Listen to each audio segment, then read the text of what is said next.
So this is the Bukowski and You. Charles Bukowski, of course, is an iconic American poet and novelist. He also wrote a whole bunch of short stories, and he's, I guess, most famous for being a degenerate gambler and a drunk. And the movie Barfly, I guess, is loosely based on his life. So anyway, I'm going to read a couple of poems that have kind of gambling themes, I guess. So this is the Bukowski and You. When the last pile of chips is shipped the other way, when your wallet gapes like the mouth of a two-coated man prone on a park bench, what else is there to do but stagger out and return to the shadows of an empty womb, then curl up like the last macaroni stuck to a paper plate? You sense even the woman cleaning under the tables and dumping the trash as last odors wouldn't sweep you into their dusty pans. The red deck, the blue deck, the shuffle machine, all make you feel like the darkness under the dealer's manicured nails. His Rolex stopped to watch. Damn, damn, damn. Everything you touch stutters. You can't remember what singing sounded like before the ace of hearts punctured your last lung. Can't feel your buddy tapping your shoulder asking, how much are you down? You remember the elevator ride to your room, 39 floors of sunk stomach before the white scowl of a towel spread across the bathroom floor. Suppose you lived to lick beads of brightness from a working girl's back, but all you had was parched lips and a swollen tongue. That's why whiskey clings to the bottle, slight burn in the beginning, then oak smooth and polished as an expensive casket. That's why when the last car turns, whatever you hear sounds like a bullet.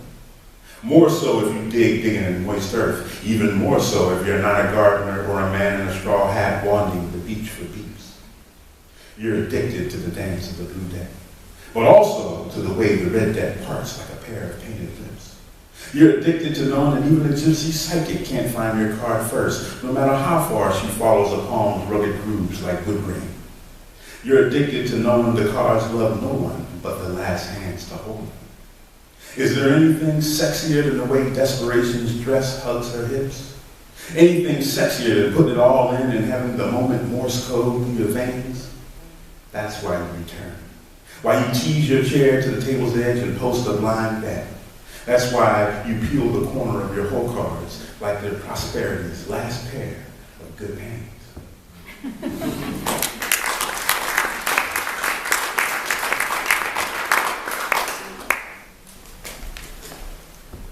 Okay, I'm going to read two more poems. Actually, no, I'm sorry, I'm going to read two more poems. I'm going to make it real quick. Okay, here we go. I read this poem last week and people seem to like it, so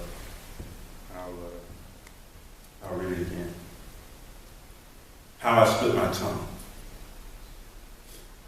I've always loved to say acetaminophen.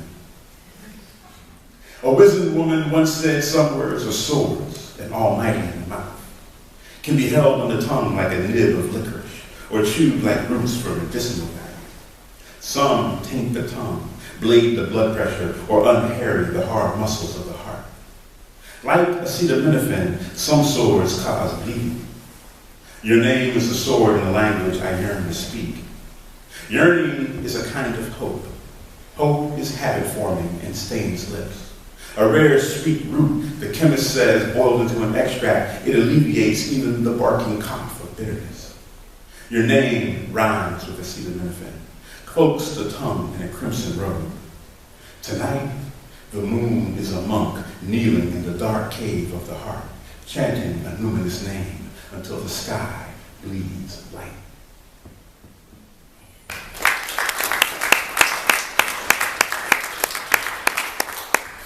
Gamblers Anonymous. This is not about a man enchanted in front of a slot machine. This is not about the eyebrows of people seated or standing about. This is not about the balance of a woman dipping at the knees to serve a drink. This is about the darkness of chocolate. This is not about spinning reels, tinkling bells, or messages encoded in flashing lights. This is not about the party streamers of her hair, how much grace inflates the life rafts of her lips, or what foams in the ringing tone of her skin. No, this is simply about the darkness of chocolate, about what could make it liquid between lips. This is not about a woman walking past, checking to see if he's watching. This isn't about what confection he purchases as he swipes his card in the register of longing. This is not about a bar, although it is about the darkness of chocolate, about what it melts and who it runs. This isn't about some eyes arrowing if he doesn't speak or the mariachi band of laughter when he does. This is not about a man dreaming of her eyes lining up on a reel, not about a progressive jackpot.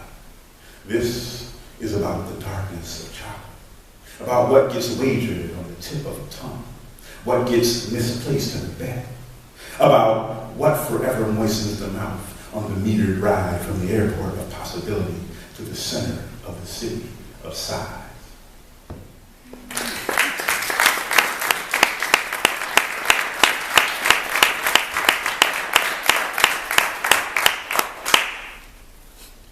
And I'll leave you with this poem, which is for T.S., and only because it was a Thursday, which is her Monday.